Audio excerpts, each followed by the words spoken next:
안녕하십니까. 환경전과정평가론 제4강을 시작하겠습니다.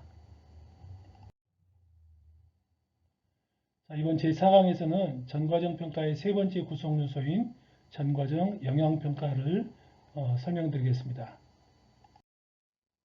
전과정 영향평가는 지금 보시는 바와 같은 5개의 소챕터로 구성되어 있습니다. 전과정 영향평가는 전과정 평가의 4대 구성요소 중에서 세 번째 구성요소에 해당하고요. 앞에서 전과정 목록 분석은 환경 부하량을 산출하는 과정이라고 그랬는데요. 전과정 영향평가는 잠재적 환경 영향을 진단하는 과정이다. 이렇게 되어 있습니다. 자, 전과정 영향평가는 앞에서 제가 설명드렸던 것처럼 전과정 목록 분석은 LCI라고 그랬고요. 전과정 영향평가는 LCIA라고 되어 있습니다.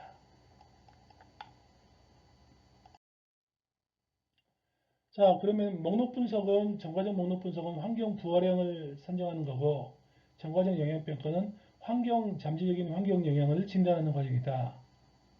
자, 환경 부하하고 환경 영향하고 차이가 뭐냐? 이 부분을 아시는 게 되게 중요합니다. 자, 기본적으로 우리가 만드는 제품, 우리가 사용하는 제품을 만들기 위해서는 각종 자원이 사용되고, 각종 오염물질이 배출됩니다.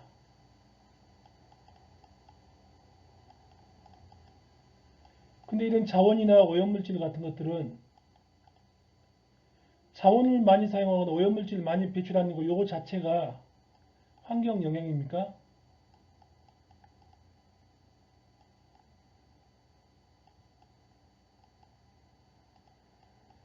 아닙니다. 자, 지구 다시 한번 볼게요.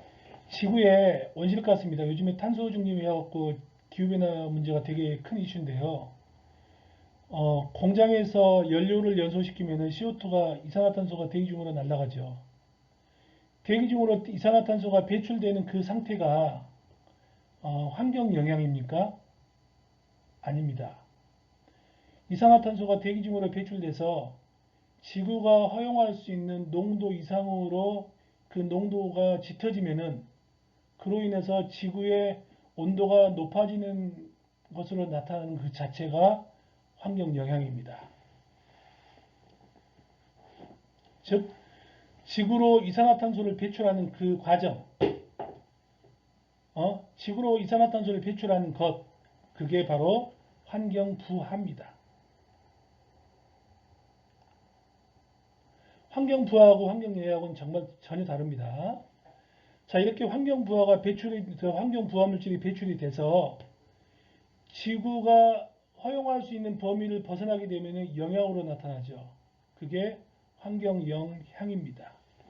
다른 말로 바꾸면은 환경 영향을 일으킬 수 있는 환경 부하는 뭐다? 원인이다. 환경 부하가 발생해서 그로 인해서 나타나는 결과가 뭐다? 환경 영향이다. 겁니다. 따라서 환경 부하하고 환경 영향의 관계는 원인과 결과의 관계가 되겠습니다. 그래서 전과정 평가가 지금은 라이프 사이클 어세스먼트라는 말을 쓰는데요. 전과정 평가라는 용어가 ISO에서 정식으로 용어가 정의가 되기 전에는 전 세계적으로 전과정 평가라는 용어가 사용되지 않았습니다. 그때는 뭐라고 되어 있었냐면은 이렇게 썼습니다. cause, effect, chain. cause, effect, chain, identification. 이렇게 썼습니다. 즉, 원인과 결과의 관계를 규명하는 과정. 이게 전과정 평가를 하는 과정이 되겠습니다. 원인에 해당하는 환경 부하량을 측정하는 것이 전과정 목록 분석이고요. 이러한 환경 부하량을 가지고 최종적인 결과인 환경 영향을 예측하는 과정이 전과정 영향평가가 되겠습니다. 이 목록 분석과 영향평가 결과를 가지고 우리가 환경에 대한 개선점을 도출하고자 하는 과정이 전과정 해석 부분이 되겠습니다.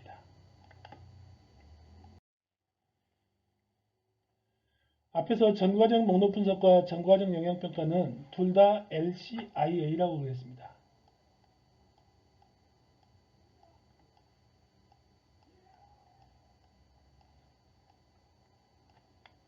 앞에 있는 이니셜 약자가 다 똑같아서 목록 분석은 LCI라고 그랬고요.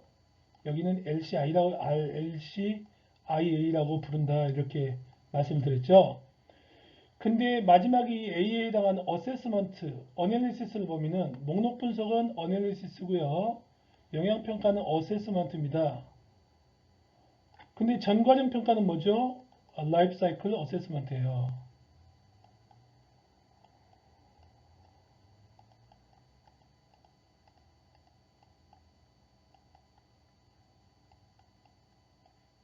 이건 요거하고 같아요. 자, 이건 차이가 뭘까?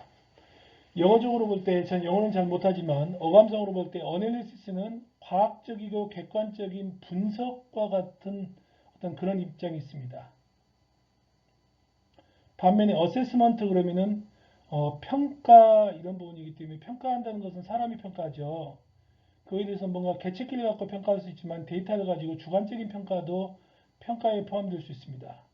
따라서 어세스먼트라고 하는 부분에는 다소나마 주관적인 가치 판단이 포함될 수 있어서 어세스먼트라는 말이 들어갑니다.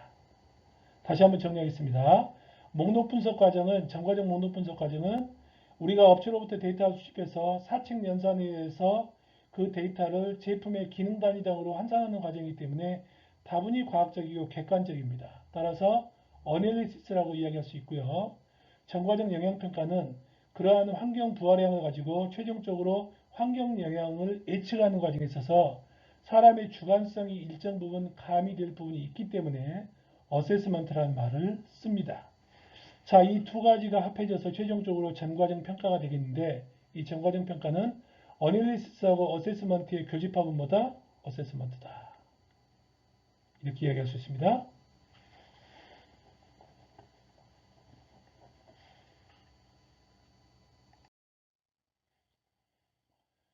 자, 전과적 영향평가의 절차입니다. 앞에서 지난 3강에서 전과적 목록 분석에 대한 절차를 여러분들하고 이야기했었죠.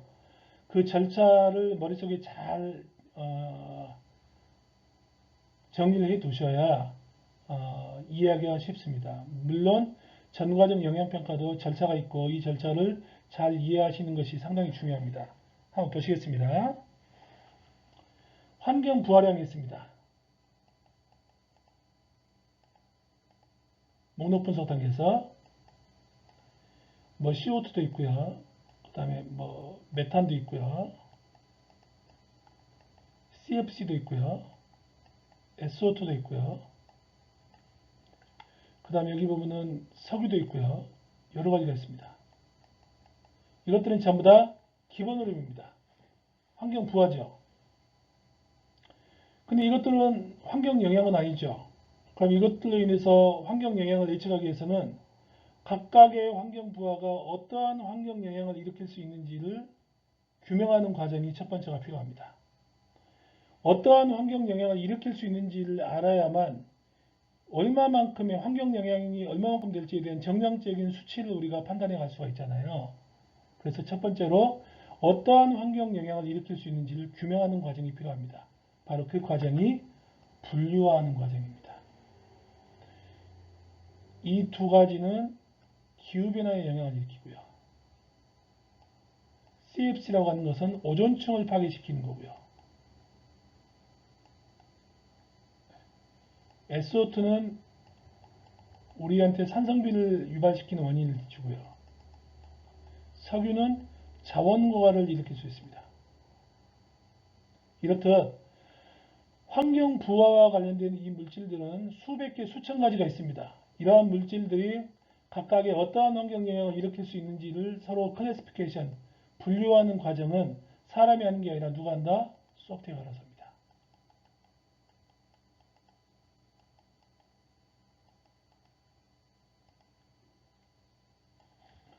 자, 그래서 각각의 물질별로 각각의 CO2는 예를 들어서 120g만 발생했고 메탄은 0.1g 발생했고 CFC는 뭐 0.5g 발생했고 이렇게 쭉 데이터 값이 나오죠. 그게 뭡니까? 전과적 목록표예요. 앞서서 말씀드렸던 거. 그런 전과적 목록표에서 있었던 CO2, 메탄, CFC, SO2, 석유 같은 여러 가지 환경 부하 같은 것들이 어떠한 환경 영향하고 서로 연계가 되는지를 규명을 하고 나면은 각각의 환경 부하 양들 있죠. 환경 부하량.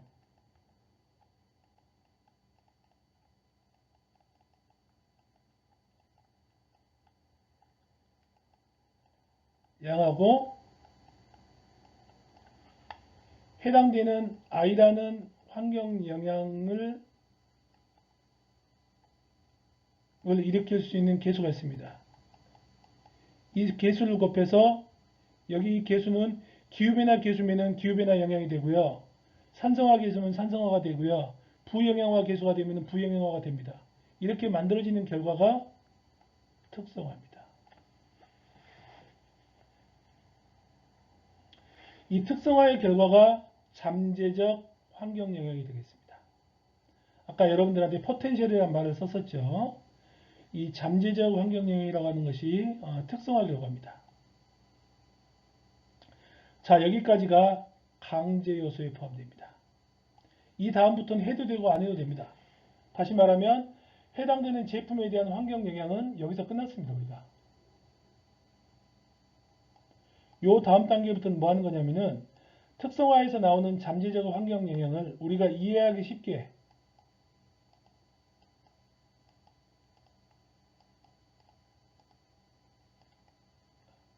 각색하는 과정입니다. 이 과정이 정규화하고 가중화하는 과정이 있습니다. 이 부분은 뒤에서 설명드리겠습니다. 최종적으로 분류와 특성화, 정규화, 가중화를 통해서 만들어진 최종적인 스코어, 이 스코어를 우리가 환경지수라는 말을 씁니다. 특성화입니다. 특성화라는 것은 제가 앞에서 말씀드렸던 것처럼 환경 부하량 이 얘기입니다. 에다가 CF 각각의 환경 영향을 일으킬 수 있는 I라고 하는 환경 영향을 일으킬 수 있는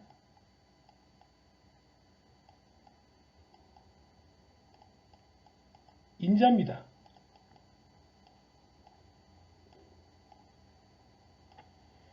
이걸 곱해서 나온 이 결과가 I라는 환경 영향의 잠재적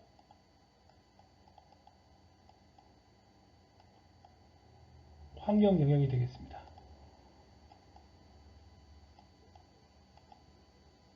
여기 있죠.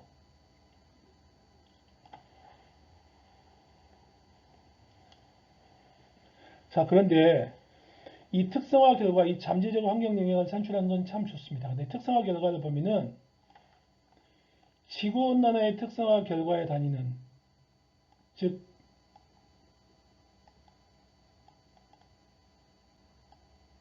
지구온난화, 기후변화의 특성화 결과의 단위 뭐가 되냐면은 킬로그램 CO2 이큐밸런트가 됩니다. CO2 기준으로 되어 있습니다. 그 다음에 오존층 파괴입니다.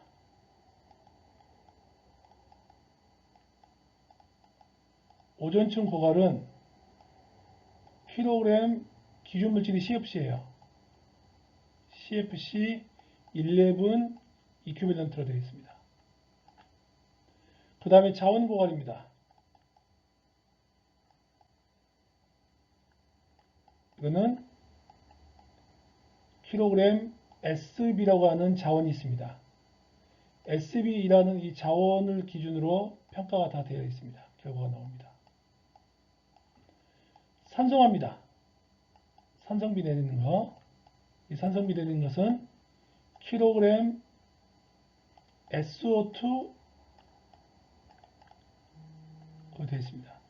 따라서 특성화 결과가 나올 때 예를 들어서 A라는 제품의 특성화를 단계를 통해서 나온 결과를 보니까 지구온난화는 10 나왔고요. 오존층 고갈은 18 나왔고요. 자원 고갈은 7 나왔고요. 산성화가 5 나왔습니다. 자, 그러면 어떠한 환경 영향이 가장 큽니까? 지구온난화가 큽니까? 오존층 고갈이 큽니까? 자원 고갈이 큽니까? 산성비가 큽니까? 어떤 게 제일 클까요? 딱 눈에 보이는 바대로 말하면은 오존층 고갈이 제일 크고, 그 다음에 지구온난화고, 그 다음에 자원 고갈이고, 산성비죠. 근데 그렇게 이야기할 수가 없습니다. 왜 그러냐면은 COT 이퀴밸런트, CFC11 이퀴밸런트, SB 이퀴밸런트, SOT 이퀴밸런트, 즉 단위가 서로 다 다릅니다. 단위가 다르기 때문에 여기 나와 있는 10, 18, 7, 5라고 하는 이 값에서 서로 간의 우선순위를 이야기할 수가 없습니다.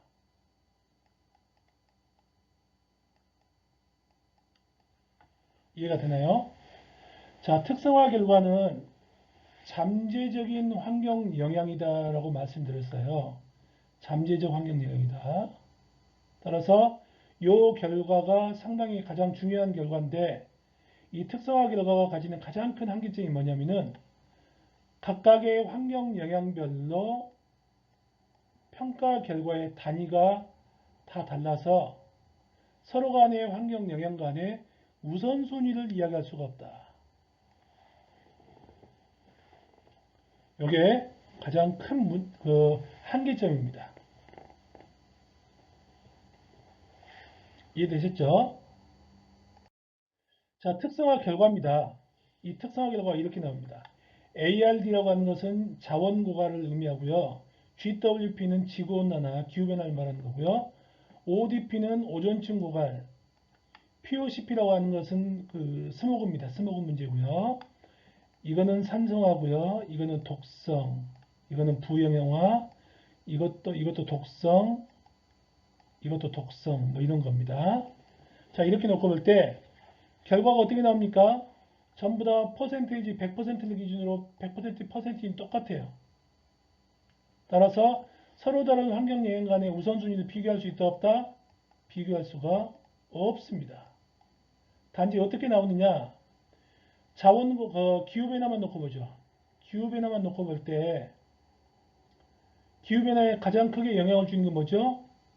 요거하고 요거죠. 그게 뭐죠?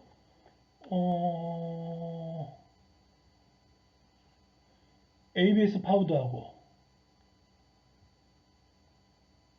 그 다음에 PBL 요 두 가지가 되겠네요. 요 두 가지가 자원 고갈에 기여하는 영향이 가장 크다. 이렇게 이야기할 수가 있습니다.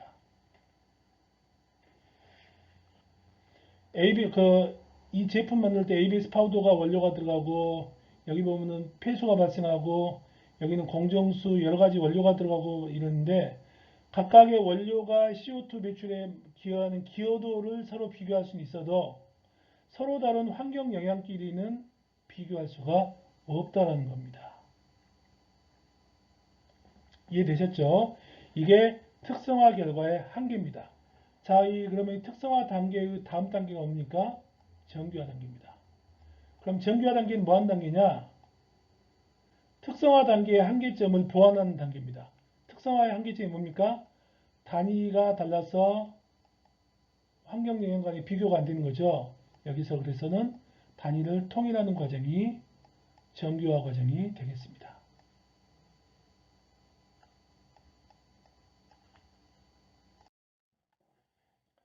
자, 정규화가 방금 말씀드렸던 것처럼 단위를 통일하는 과정이라고 그랬는데요.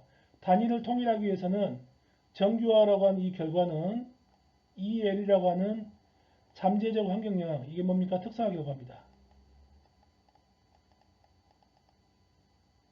특성화 결과를 NR이라고 하는 값으로 나누죠. 이 NR이 뭐냐면은 정규화 기준입니다. 예를 들어 볼게요. A라고 하는 제품에 있어서 기후변화에 대한 특성화 결과가 앞에서 말했던 것처럼 10kg CO2 이퀴밸런트라고 그래요. 그렇죠? 자, 그러면은 이걸 분모를 뭘로 나누는 거냐면은 이 정규화 기준을 기후변화에 대한 정규화 기준을 뭐라고 쓰냐면은 이렇게 쓸 수 있습니다. 우리나라 국민 한 사람이 연간 발생시킨 기후변화 영향. 그러면은 1인당 기후변화 범위는 얼마가 되냐면은 뭐 예를 들어 3,000 kg CO2 equivalent per in 이렇게 되겠죠. 한 사람당이니까. 자, 이게 되어 있습니다. 그러면은 얘가 이게 분모에 들어가는 정규화 기준이고요. 특성화 결과는 10kg 이겁니다. 이걸로 나눠봐요. 값이 얼마가 되죠?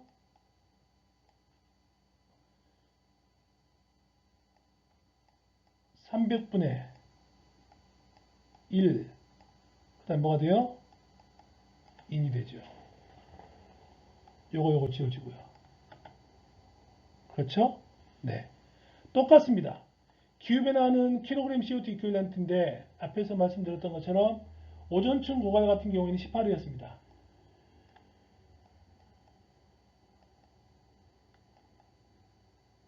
우리나라 국민 1인당 오존층 고갈에 대한 영향. 하여튼 이거는 뭐 360kg CFC per in이라고 되어 있습니다. 한 사람당이니까. 그럼 마찬가지 CFC하고 CFC가 지워지니까 남는 것은 얼마가 남죠? 20분의 1 인 이렇게 나옵니다. 똑같이 기후변화, 오존층 고갈과 똑같이 산성화, 부영향화, 뭐 스모그 여러 가지 것들이 다 나올 수 있죠. 단위는 다 뭘로 통일된다? 인으로 통일돼요. 그러니까 뭐가 되죠? 상대적인 비교가 되죠. 영향 범주별로 중요도를 서로 비교할 수 있습니다. 뭐 때문에? 정규화 기준 때문에. 이 정규화 기준은 지금 제가 말했던 것은 한 사람당 발생시키는 기후변화의 영향, 한 사람당 발생시킬 수 있는 오존층 고갈 영향 이렇게 하면은 결국은 결과값이 인으로 통일되지만 우리나라에서 총 발생한 기후변화 영향 그러면 뭐가 되죠? 무차원이 되는 거죠. 정규화 결과값은 그렇습니다. 따라서 정규화 결과는 특성화 결과를 정규화 기준으로 나눠서 단위를 통일하는 과정이다. 이렇게 이해하시면 되겠습니다. 그래서 정규화 결과는 앞에서 말씀드렸던 특성화 결과하고 다르게 정규화 결과는 이렇게 환경 영향별로 들쭉날쭉합니다. 자, 이것만 보니까 자원 고갈이 가장 크고 그 다음으로 큰 게 생태 독성이고 그 다음으로 큰 게 지구온난화고 그 다음으로 큰 게 산성화고 스모그 문제고 부영향화 문제고 이렇게 쭉 랭킹이 매겨질 수가 있죠. 그렇습니다. 정규화 결과를 다시 한번 정리할게요. 특성화 결과에서 단위를 통일시키는 과정이 정규화 결과다. 이렇게 말씀드리겠습니다. 자, 그 다음에 가중화 결과입니다. 가중화 결과는 뭐 하는 거냐면은 정규화 결과에서 우리 한번 볼게요. 정규화 결과에서 기후변화가 0.15인이 됐고요.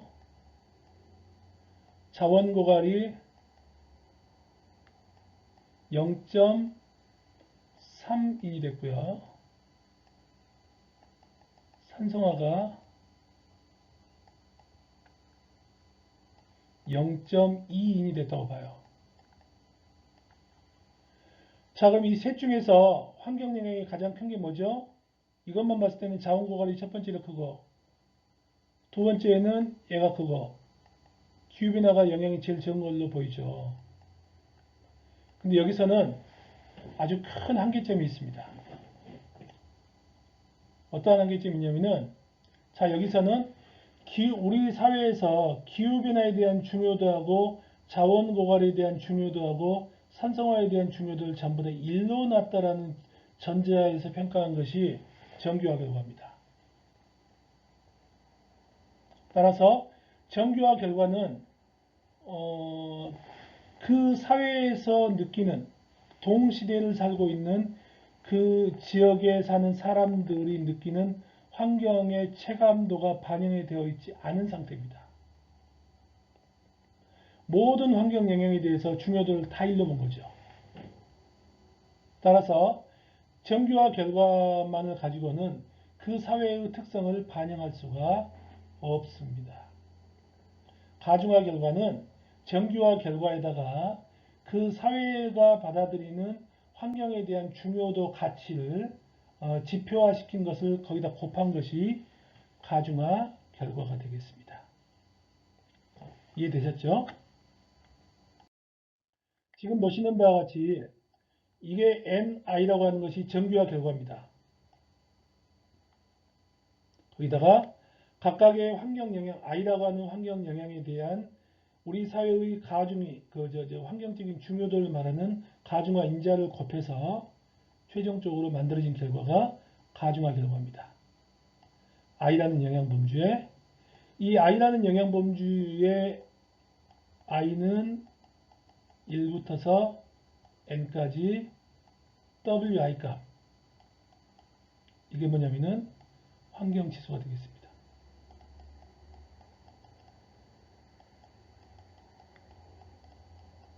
해당되는 제품에 대한 최종적인 점수가 되겠습니다. 이해되셨죠? 그럼 소프트웨어에서 이미 가중화 인자 아니면 정규화 기준 이런 것들은 이미 소프트웨어가 다 내장이 되어 있습니다. 여러분들은 정규화 버튼, 가중화 버튼만 잘 누르시면 결과는 얼마든지 뽑아나갈 수 있습니다. 이해되셨죠? 지금 보시는 바와 같이 결과가 여러 가지 형태로 바뀌어 나갈 수가 있습니다. 자, 이상으로 해서 제 4강을 마치겠습니다. 마지막으로 전과정 해석 부분이 있는데요. 전과정 해석 부분은 우리 생태건축을 하시는 분들한테 직접적으로 필요하지 않다고 판단하기 때문에 전과정 해석 부분은 전과정 평가는 강조해서 일단은 제외는 시켰습니다. 이상으로 1강부터 4강까지 전과정 평가론에 대한 강의를 마치도록 하겠습니다. 감사합니다.